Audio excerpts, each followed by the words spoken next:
iniciando a palestra de hoje, rogando a Jesus e toda a espiritualidade que possa nos envolver com seu amor. Esse tema, Inesquecíveis Lições de Jesus, quando eu tive a ideia de falar sobre isso, é porque assim, nós estamos terminando um ano dificílimo para todos nós, né? E a gente precisa parar e pensar, por quê? Por que isso aconteceu? Né? Por que isso temos um Jesus que dirige o planeta e um Deus que cuida de nós? Então, por que precisamos passar por tantas aflições? E a espiritualidade sempre fala, porque nós ainda não conseguimos colocar em prática os ensinamentos de Jesus. Então, qual foi a ideia? Relembrar alguns desses ensinamentos, não todos, evidente, mas alguns aqui nesta noite, para que nós possamos entender a importância dos ensinamentos de Jesus para a nossa vida. Porque muitas vezes nós conhecemos Jesus, acreditamos em Jesus, mas nunca entendemos exatamente o que ele veio fazer aqui. Jesus fez um discurso chamado Sermão da Montanha. Ele subiu um certo dia num monte e fez um discurso. Consta que, além dos seus 12 discípulos, haviam milhares de pessoas. E esse discurso, ele é considerado o mais importante discurso religioso da humanidade. Mahatma Gandhi disse que se queimássemos todos os livros religiosos do mundo e ficasse só esse discurso, esse sermão, seria suficiente para manter uma ordem e uma fraternidade no planeta todo. Então, ele resume tudo o que nós precisamos fazer para sermos um dia felizes. Ele também é conhecido como o Sermão das Bem-aventuranças, porque a maioria das frases começa assim: bem-aventurados. E esse bem-aventurados significa felizes, né? Então, Jesus coloca ali nesse discurso uma relação de virtudes, de qualidades que nós precisamos ter para um dia merecermos viver em algum lugar melhor do plano espiritual. Ou vivermos um dia num planeta ou numa outra vida felizes, sem tantas atribulações como nós vivemos aqui na Terra. Então, nós vamos enumerar algumas palavras de Jesus que, não cumpridas, fazem com que nós passemos encarnações, encarnações, encarnações, encarnações num mundo primitivo ou de provas e expiações, que é o caso da Terra atual. Por quê? O não cumprimento do que Jesus nos pede nos leva a cometer erros que vão trazer para nós aflições. Então, Jesus pede para que nós façamos o bem pelo bem. O que é fazer o bem pelo bem? A maioria de nós, quando faz alguma coisa de bem para o outro, espera ou recompensa, ou pelo menos gratidão. E quando a pessoa que nós fazemos o bem não nos agradece, às vezes passa por nós, nem cumprimenta em algum lugar, nós simplesmente, muitas pessoas desistem de fazer o bem por isso. Porque as pessoas querem ser reconhecidas porque fizeram o bem ou fizeram qualquer favor. Esse é um grande erro nosso. Porque, na época de Jesus, os judeus, considerados doutores, eles, quando iam dar uma esmola ou fazer qualquer caridade, eles faziam soar trombetas bem alto, para todo mundo saber que eles estavam dando esmolas. Então, nós temos que fazer o bem assim, que a nossa mão esquerda não sabe o que fez a direita. Nós fazemos o bem sem dinheiro e com dinheiro. Fazemos o bem sem dinheiro, fazendo uma prece por uma pessoa, tendo paciência com a pessoa, sendo tolerante, passando uma noite num hospital com a pessoa, fazendo um prato de sopa quando ela está doente, conversando para ela se desabafar. E todas as caridades que o dinheiro, né, pode fazer. Porque muitas vezes a pessoa precisa de um alimento, de uma roupa. Então, fazer o bem, esconder isso. Esconder. Ninguém precisa saber, né? Então, é isso que Jesus nos pede. E não aguardar a gratidão que nós sempre esperamos. Bem-aventurados os pobres de espírito, que são as pessoas humildes. Jesus dizia que toda pessoa que se exalta, que se acha melhor que os outros, que gosta de aparecer, que gosta de se mostrar, é uma pessoa orgulhosa. Então, ele pede para que nós sejamos humildes, saibamos nos colocar no nosso lugar. Onde estivermos, tem sempre alguém que sabe mais que nós, em qualquer lugar. Onde caminharmos, haverá sempre pessoas mais evoluídas que nós. Então, nós sabemos, temos que compreender que nós precisamos, em qualquer situação, sermos humildes. Porque foram as pessoas humildes da Terra que conseguiram chegar no estágio de elevação espiritual, no plano espiritual. E Jesus diz, bem-aventurados os que choram, porque eles serão consolados, está no Sermão da Montanha. Porque assim, nenhum de nós na Terra é feliz completamente. Todos nós passamos por provas, todos nós choramos. Mas existe uma diferença entre você passar por uma prova reclamando, blasfemando, xingando, e passar por uma prova resignado e pensando, se Deus acha que eu preciso disso, que eu preciso aprender alguma coisa, então eu vou me sujeitar. Quantas pessoas têm doenças que ficam 30 anos numa cama, sem fazer a menor reclamação, sem dar uma queixa? E a maioria de nós reclama de tudo, do tempo, do governo, da pandemia, dos médicos, dos policiais, de tudo, absolutamente tudo. Nós, o dia inteiro, reclamamos de alguma coisa.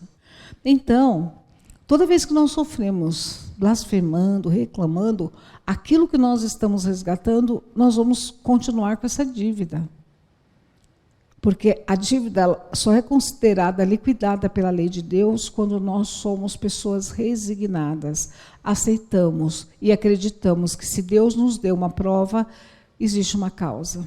Ninguém fica doente por acaso, ninguém fica solitário por acaso, e assim por diante. Bem-aventurados os mansos. E nós ouvimos, quem é espírita está sempre ouvindo falar da terra regenerada.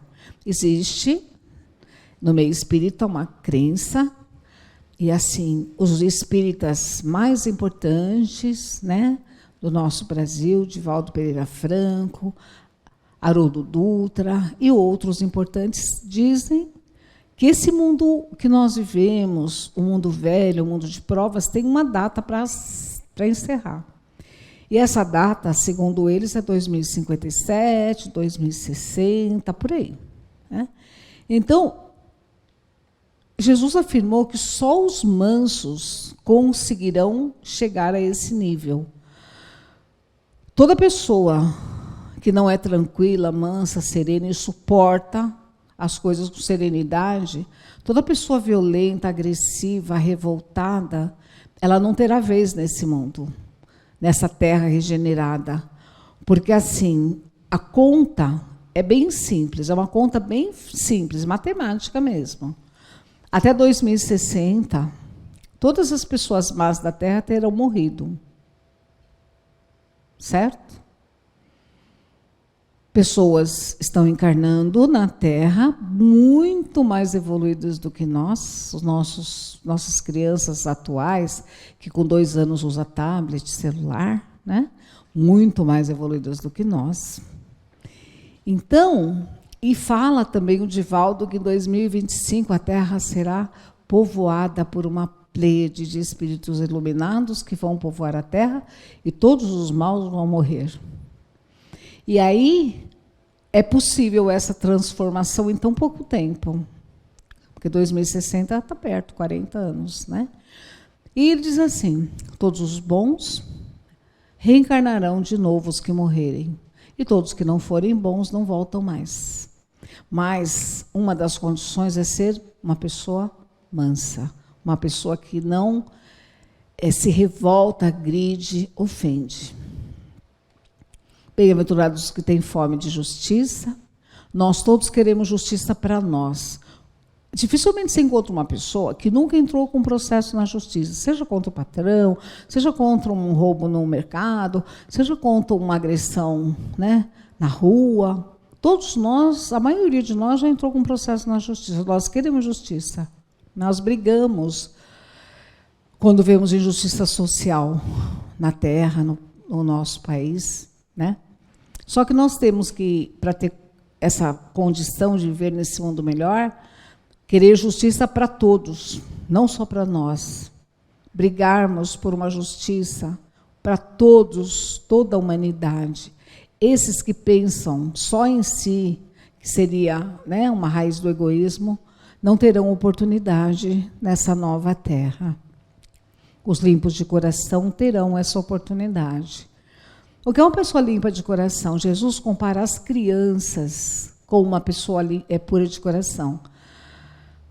Digamos que nós podemos situar aí uma criança pequena que ela briga com um coleguinha, mas briga mesmo, de se agarrar, e depois de 10 minutos é amigo de novo, coisa que nós jamais faríamos, né? O puro de coração não tem preconceito de cor, de raça, não tem preconceito de sexualidade. Então, são essas pessoas que serão selecionadas. Os puros de coração, os pacificadores, aquelas pessoas que em qualquer confusão está sempre colocando a paz, que sempre está colocando na nossa linguagem pano quente. Aquela pessoa que faz tudo para terminar com uma confusão. Aquela pessoa que onde ela está, se ela não pode terminar a confusão, se é uma confusão pública, ela vai para um cantinho e faz uma prece, pedindo ajuda espiritual. Então, essa é uma pessoa pacificadora. E ele fala que são bem-aventurados os que forem perseguidos pelo nome dele. O que significa isso? Não ter vergonha de dizer, eu sou, no caso aqui, né, espírita. Não ter vergonha de deixar de ir a um jogo de futebol, um churrasco, uma festa, para ir num trabalho espiritual. Não ter vergonha de chegar, né, numa entrevista de emprego e dizer que você é cristão, e assim por diante. É uma pessoa que não nega a sua condição, né, de crente a Deus, a Jesus, que não esconde isso, que não tem vergonha disso, mesmo que as pessoas achem que ele é fanático. Ele reafirma a condição ruim do adultério, né? Porque nós estamos entrando numa fase do planeta, numa nova era, em que nós precisamos usar a sinceridade, a lealdade e sermos muito francos, né? Quando a gente não gosta ou não quer mais viver com uma pessoa, nós temos que ser claros com ela e não, né, cometer adultério, que é condenado por Jesus. A não violência. Na antiguidade, Moisés, há quase 6.000 anos atrás, ele falou do olho por olho e dente por dente, porque antes de Moisés, lá no início, no mundo primitivo, uma pessoa, digamos assim, matava o vizinho. A família ia lá e destruía a família toda do outro. Quando Moisés trouxe esse olho por olho, dente por dente, foi um avanço. Porque daí, se ele matou um seu, você matava um dele. Era na mesma moeda. Foi um avanço, porque antes disso, é como eu disse, você foi ofendido, você fazia destruir a família do outro. E vem Jesus contra tudo isso, a não violência. Então, todas as pessoas que têm o ímpeto de violência, que sente necessidade da violência, compactua, aprova, aceita a violência, não tem vibração necessária para viver na Terra regenerada. Amar o próximo, nós devemos amar primeiro, né, a nós, a Deus, a nossa família, e esse amor ele começa a se estender à medida que nós vamos evoluindo. Então, na terra regenerada, nós precisaremos amar o próximo. E esse amor ao próximo, Jesus fala que ele é estendido aos inimigos, adversários, né? Não é um amor igual você tem por um amigo, evidentemente, mas é o não desejar o mal, é não difamar a pessoa, é não torcer para que coisas ruins aconteçam com ela.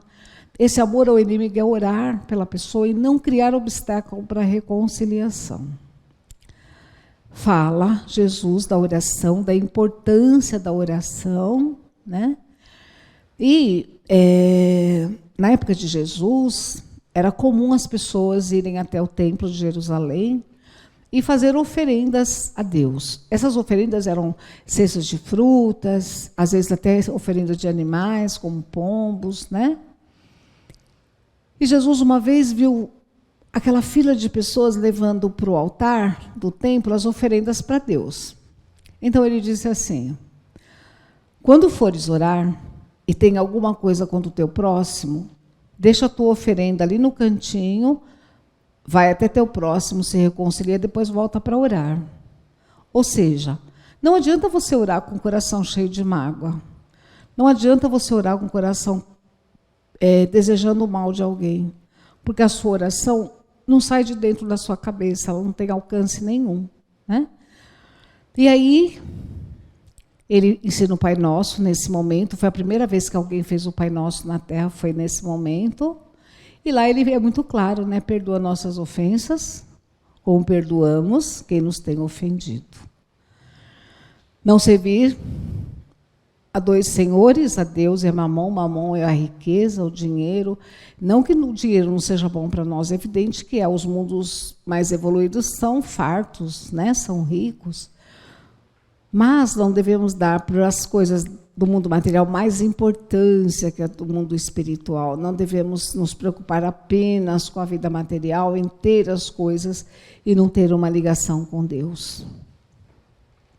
Não julgar, para não ser julgado. E aí Jesus fala uma coisa assim, nesse pedaço do sermão, bem importante. Ele fala assim, olha, que com a mesma medida que nós julgamos os outros, seremos julgados na espiritualidade.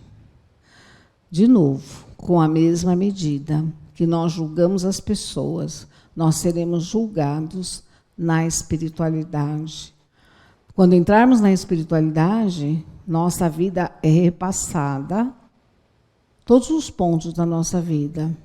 E todos os julgamentos que nós fazemos, com aquela medida crítica, às vezes que nós fazemos, seremos julgados os nossos atos.